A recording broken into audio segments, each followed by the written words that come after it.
We've introduced 4 new catapults to our range, 2 in a small frame with small cup and 2 larger models.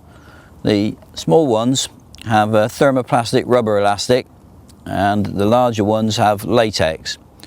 They've been specially designed and it's taken us a long time to get it absolutely dead right.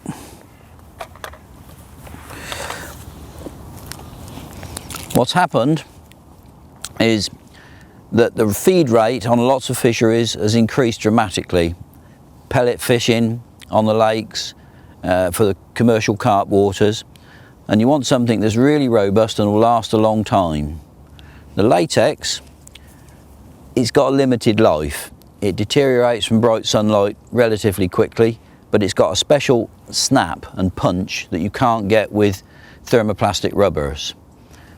The good side for the thermoplastic rubbers is it's immune to sunlight and it lasts a very long time. For short range work and accuracy, you want the small frame thermoplastic rubber ones, and for distance you want the latex ones. They come in 2 strengths. The green is the lighter of the 2, the orange is the real powerful one. The pouches have been very specially designed and they're well aerated, really designed for pellet, and they're as tough as old boots as well as being very, very light. I'm firing pellet today, small betaines, and it's working very, very well. The idea of this design is that you can group pellet very, very tight and limit the spread to how you want it. So I'm dropping there on a tight little circle where I've been catching a small number of silverfish and hoping to get some carp on the go. The key to this catapult, the bit that's patented, is we have some little revolution bearings, hence the name of the catapult, and these are ultra slick and rotate very, very easily. What happens with the catapult is as you fire it, it very often turns over and does a little somersault within the frame. So it's very important that you've got an anti-twist mechanism here that just unravels every time. If you were doing that on a normal catapult, that would twist up until it was unusable. Lovely thing to fire.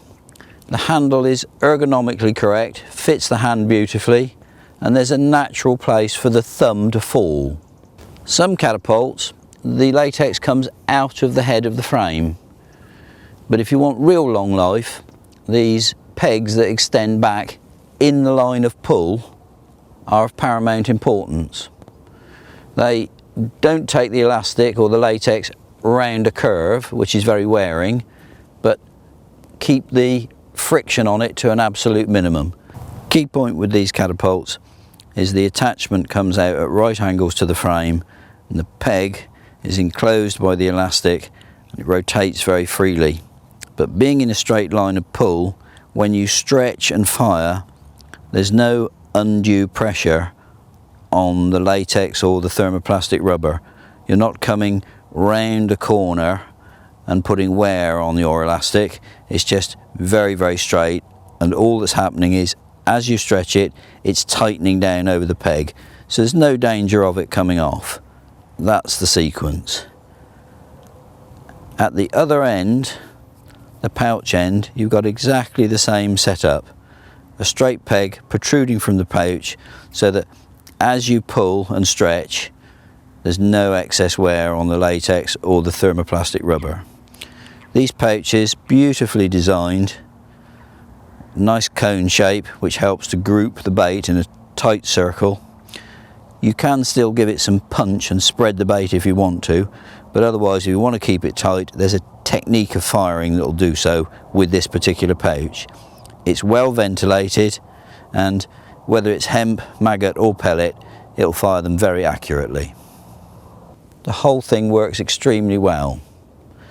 The method is to turn the catapult semi upside down. You don't fire it like that. That's all wrong. You lock the arm at the elbow like this and you pull back almost to a marker point on your body. So it's that sort of arrangement, and if you want to put a bit more power in, you pull it back a little bit more. So it almost becomes like a golf shot, and you can get the bait the same distance consistently every time. That is the system with the bigger catapults. It doesn't matter whether you're firing maggot or small pellet, you can get very good accuracy with the thing. I'm going to swap to some maggot.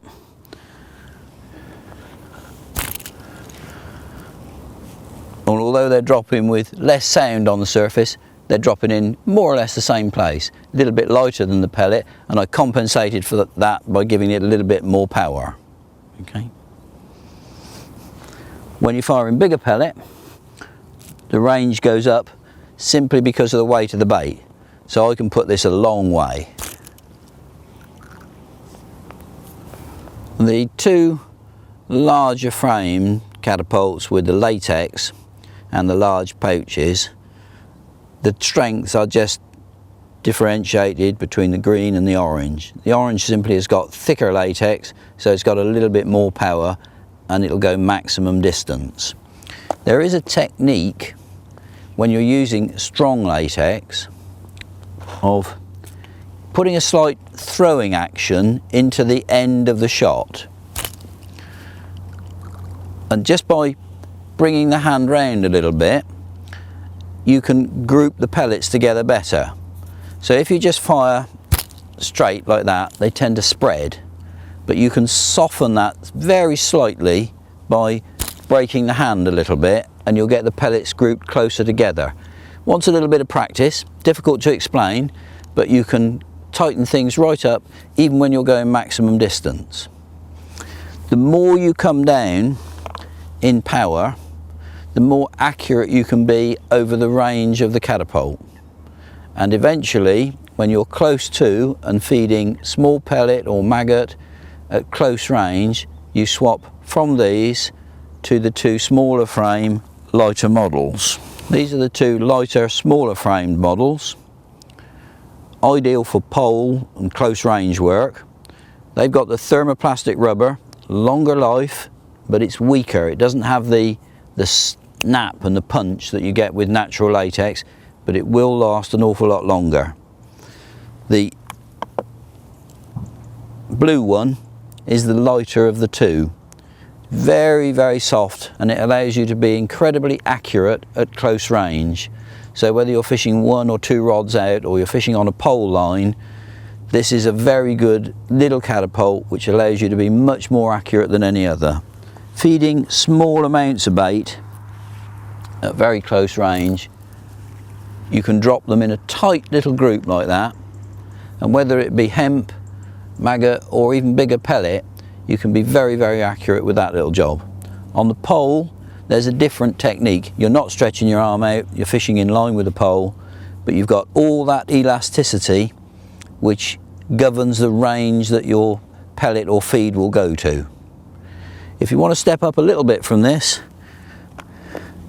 you go to the red model, and that's just a little bit stronger, a little bit more fierce, and that will give you several meters more on your range. Again, it's ideal for small quantities of small pellet. You can see the grouping there, very nice and tight. So 4 new catapults, ergonomically correct, super slick rotation bearings in them, and long life pouches.